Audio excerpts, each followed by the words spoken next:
Hello बच्चों, let us read this question. From 3,4 chords are drawn to the circle x squared plus y squared minus 4x equal to 0. The locus of the midpoints of the chords is given by which of these following four options. तो इस problem को solve करने के लिए जो की concept हमें चाहिए that will be the following. मान लो आपके पास कोई भी एक सर्कल है और सर्कल का इक्वेशन है s equals 0.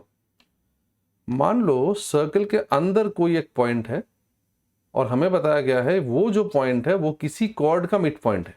This is something that is known to us. तो ये पॉइंट हो गया x1, y1 और हमें पता है कि x1, y1 किसी एक कॉर्ड का मिड पॉइंट है.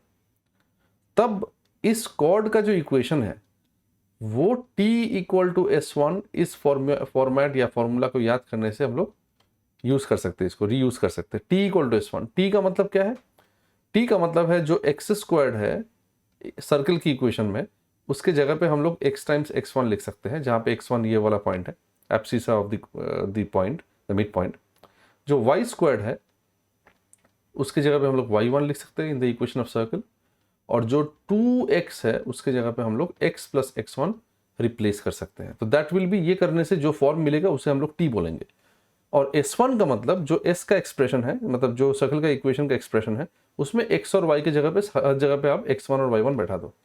इस तरीके से हम लोगों को t equal to s1 apply करने से हर उस कॉर्ड का इक्वेशन मिल जाता है जिसका mid point is given bye x1, y1. तो इस कॉन्सेप्ट को अप्लाई करके ये वाला जो सवाल है बहुत ही आसानी से हम लोग सॉल्व कर सकते हैं. Let us see how. तो हमारे पास एक सर्कल है जिसका इक्वेशन हमें दिया गया है और सर्कल के बाहर एक पॉइंट है जिस पॉइंट से हमने एक लाइन ड्रॉ किया. बेसिकली वन नहीं, as you can understand circle के बाहर जो पॉइंट है 3,4, इस पॉइंट से आप इनफाइनाइट कॉर्ड्स ड्रॉ कर सकते हैं सर्कल के अंदर जो सर्कल के थ्रू पास करेगी. तो उसमें से कोई भी एक कॉर्ड मैंने ले लिया. तो ऑब्वियसली इनफाइनाइट कॉर्ड है, मतलब इसका जो कॉर्ड का जो मिड पॉइंट होगा वो भी इनफाइनाइट होगा, ऑब्वियसली सर्कल के अंदर लाई करेगा.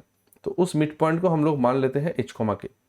तो अभी हमें देखना है कि h, k जो पॉइंट जिस तरीके से मूव कर रही है सर्कल के अंदर, as you keep on moving this chord through the point 3,4, that locus will be what. तो सबसे पहली बात, हमारे पास इस क्वेश्चन में s मतलब equation of circle is given by, और expression for the value of s will be x square plus y square minus 4x. ठीक है. तो कोई भी कॉर्ड जो जिसका mid point is h, k will definitely be given by t equal to s1. तो concept apply करिए. यहाँ पे t का मतलब x स्क्वायर्ड मतलब x टाइम्स h. ध्यान में रखना यहाँ पे x1 is h and y1 is k.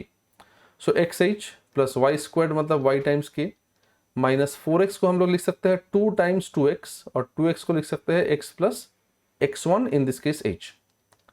और s1 के जगह पे हम लोग लिख सकते हैं x और y के जगह पे h और k आ जाएगा, h squared plus k squared minus 4h. Eventually यहाँ पे क्या करेंगे हम लोग, ध्यान से देखो कि ये जो इक्वेशन ऑफ द कॉर्ड है, this equation must be satisfied by 3,4, क्योंकि according to the problem 3,4 is a point that lies on this chord. Therefore हम लोग x के जगह पे 3 बैठाएंगे और y के, ये थोड़ा ज्यादा लाइट हो गया, x के जगह पे 3 बैठाएंगे और y के जगह पे 4 बैठाएंगे. तो 4k, 3h plus 4k minus x के जगह पे 3, h will remain, this is equal to h squared plus k squared minus 4h. अभी फाइनली हम लोग सिंप्लीफाई करके, या फिर अभी भी तुम चाहो तो h और k के जगह पे डायरेक्टली x और y बैठा सकते हो, because that's how we obtain locus, right. Minus 2 times 3 plus x equals x squared plus y squared minus 4x. तो ये बन गया 3x plus 4y minus 6 minus 2x equal to x square plus y square minus 4x. अब ध्यान से देखो, मैं लिख रहा हूँ ऐसे x square plus y square, but actually सबको राइट हैंड साइड में ले जा रहा हूँ. तो 3x राइट में जाएगा तो माइनस 3x बनेगा, तो minus 4x minus 3x will, अच्छा सॉरी 3x माइनस 2x है यहाँ पे.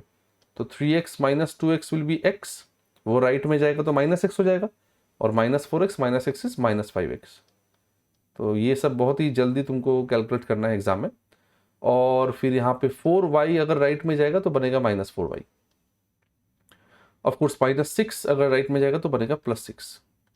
Hence x squared plus y squared -5x - 4y +6 = 0 is the correct answer to this question.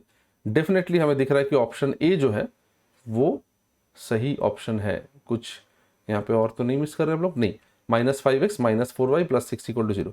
Hence option A is the correct answer to this question. I hope you understood the solution well. Best of luck.